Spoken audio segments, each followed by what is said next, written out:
Hi guys, welcome to summer class. My name is Shannon Davis-Foust. I'll be your instructor. So I'm just going to give you a super quick introductory video. Everything you really need to know is written somewhere, but we are required to give you a quick introduction through a video.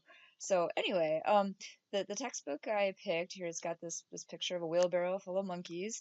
I chose this textbook because I liked how short the chapters were. I felt like it was 100 level appropriate. I thought that the chapters being centered around stories tended to draw me in, and I hope that the stories will draw you in as well through the chapters. Um, I think the most important thing to realize with this course is that it is a 4 credit course and there is a lab. And I have designed several lab activities for you. And um, I I tried really hard to make them as clear as possible. It's actually overall less work than you would be doing if you were taking this class face to face, but it might seem like a lot because you're doing this on your own. You really don't need much equipment for your labs. It's more of an analysis kind of lab that you'll be doing for each of these. And then sometimes you will need to do some math and perhaps use a spreadsheet to make a graph. If you have issues with that, please do not hesitate to contact me for anything for the class. Anyway, to find the syllabus, you can use the link here on the side where it says syllabus.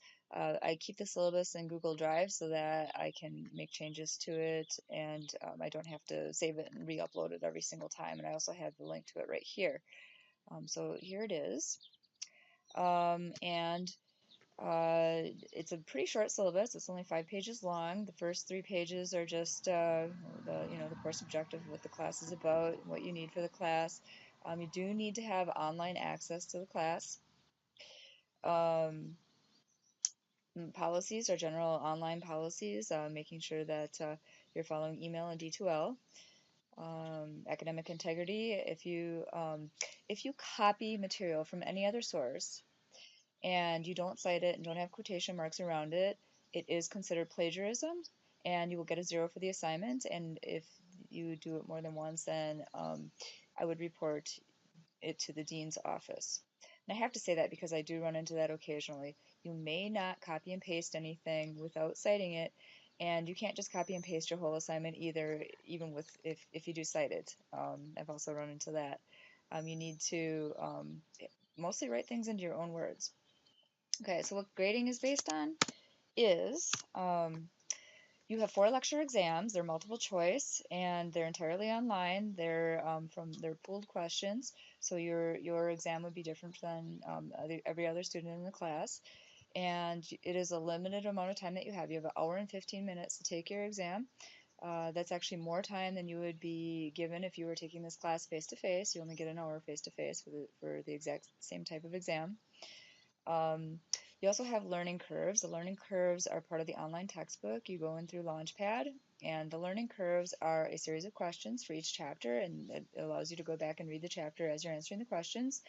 And you get a grade for completing the assignment. You don't get a grade. You don't get graded for answering questions wrong. You just get graded for completing the assignment. And for every question that you get wrong, it will give you more questions regarding that topic. So keep that in mind. There also have been a few glitches in the learning curve. Sometimes they give you the same question that you've already gotten right. The other major concern with learning curves is the gradebook will put an F in the D2L gradebook will put an F for your score for that learning curve temporarily. It will be fixed, but if 24 hours later you check and you still see an F, then please let me know. But please don't contact me if you see an F. Don't worry about it. It's just a temporary space holder. There's also 2 lab quizzes. These are written lab quizzes. This is how I assess that you've actually done the lab exercises. For lab, there's discussions. There's films to watch that the discussions are usually based off of. For virtual field trips, those are where you go out to visit an area that that was actually filmed from some of my live field trips, and I have a series of questions for you to answer for those field trips. I do not grade those questions. You just need to answer the questions as you watch the virtual field trip. Um, If you have any trouble with those questions, you can post your questions to the bubbler for anybody to discuss and try to answer. And I try to monitor the bubbler too, but I don't always respond right away to bubbler questions. But if you still don't feel like you've had a satisfactory answer, then you can still ask me about those questions from the virtual field trips. And then you have the 6 lab assignments that I talked about. Those are actually like activity labs that that are making up for what you are not doing in a face-to-face class. And then of course the weekly lab discussions. Um, there's the grading scale. And then down here I've broken it out to explain exactly what the lecture assignments and lecture exams are. The lecture is entirely based off the textbook. And then the lab is everything else. It's your lab assignments, your lab discussion, the virtual field trips, and answering those questions that you are not graded. But again, you may see those questions in the lab quizzes. Like I said, there's 2 lab quizzes that are short answer type questions and essay questions. Here's the course schedule. The last 2 pages, you have your lecture assignments are listed down this column, and then you have your lab assignments listed down this column. And the lecture exams, I give you lots of flexibility in due dates. I recommend that you take the exam on June 20th, but I actually give you till June 24th. And if you do run into any issues with due dates, please contact me. If you contact me ahead of time, I'm generally very accepting of giving you an extension. I'll ask you to tell me what day you'd like to have it due by. Just keep in mind that you do have to, consistently work on the material in this class. It is a lot of material. It is a lab course. And that you do need to get through all the material by the end. So if you keep extending your due dates, it might be really difficult for you to finish all the work for the course. So I do understand it is a lot of work, but I think you will find that the material is interesting. It is regarding you. It is regarding your impacts in the world with all of the resources that you use for everything that you have and do, and how what you do affects the world and how you rely on the world. As I tell my students face to face, you don't have anything that didn't come from somewhere on this planet, and so it's really important that we take care of what's on the planet. And then looking also at the schedule, I just wanted to tell you that I have study days listed in here with a little owl with this book, and then I have these catch-up days, which is just my fun way of saying this is a space. This is a day where you can try to catch up on some of the other material.